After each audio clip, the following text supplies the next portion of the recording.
Who's next? Ms. Luna. Go ahead, Ms. Luna, then Ms. Mace. Thank you, Chairman. I'd just like to remind the American people that I was the member that made the motion to hold Merrick Garland in contempt of Congress, and every Democrat voted against it. And in addition to that, 3 of my Republican colleagues voted against it, one of which did not come back because his voters decided that he was too swampy for them. So I'd just like to point that out. But aside from that, well, Ms. Luna, it's been pointed out to me you've already had 5 minutes. Somebody will probably yield you some time. Well, so I've got to. If I could just finish real quick. If we're looking to see why the files have not been released yet, look no further than the judge Engelmeyer, I'm sorry, who's Ms. actually been Luna. responsible I'm sorry. for If denying someone can yield and you some Massey's time. special counsel. I'm just saying, I'm making a point. All right. So this is all political So we haven't games recognized the Republican on this. Ms. Mace, do you want to be recognized? That would be great, Mr. Chairman. I have a number of documents I would like to enter into the record this morning with unanimous consent. First of all, I want to ask my colleagues on the other side of the aisle to stop playing politics with justice.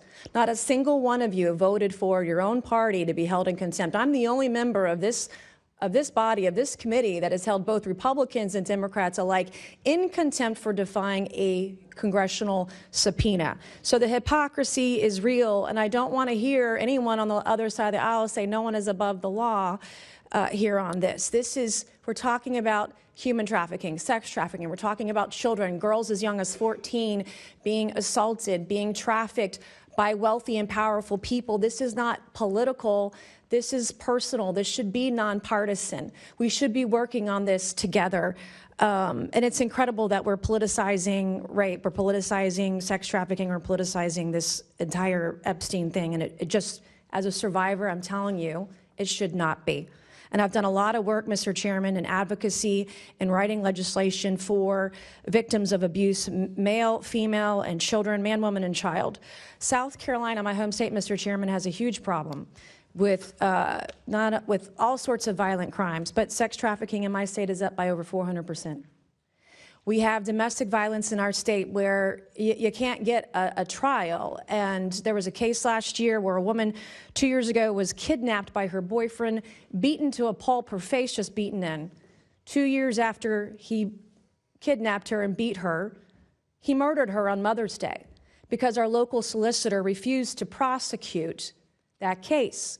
And I have rogue solicitors and prosecutors and attorneys general who aren't doing anything to protect the people of South Carolina, women and children especially. Recently, my attorney general prosecuted a case against convicted pedophile Donald Gresh. Donald Gresh was convicted of having 1,900 images of toddlers as young as 3 being raped by animals.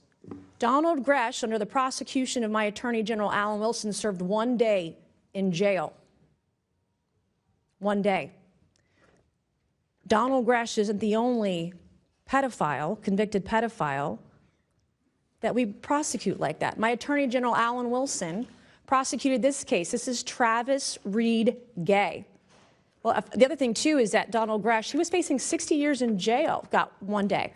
Travis Reed Gay was facing 70 years, 7 charges and 70 years in jail in South Carolina. My Attorney General prosecuted this case. He pled guilty in November, didn't serve any time. He got probation. He violated his probation 11 days later, and if he violated his probation, he was to serve time in jail. The magistrate or judge, probably didn't have a law degree, let him out hours later. He has not served any required time for this kind of thing. And I did a press conference with a bunch of moms, over a dozen moms last week in Charleston, South Carolina, and there was a local media blackout. I asked, was it my attorney general who prosecuted this case and led this pedophile out on the streets? Was he the one that led the media blackout? Well, I want my attorney general in my state to know that a young child came forward after seeing my press conference and recognized this man.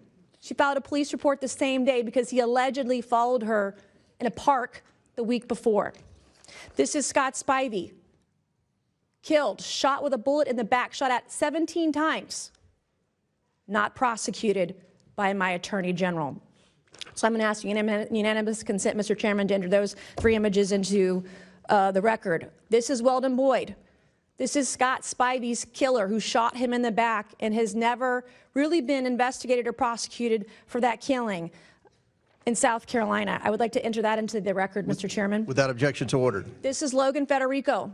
She was executed a year ago, yesterday to the day, by a man named Alexander Dickey.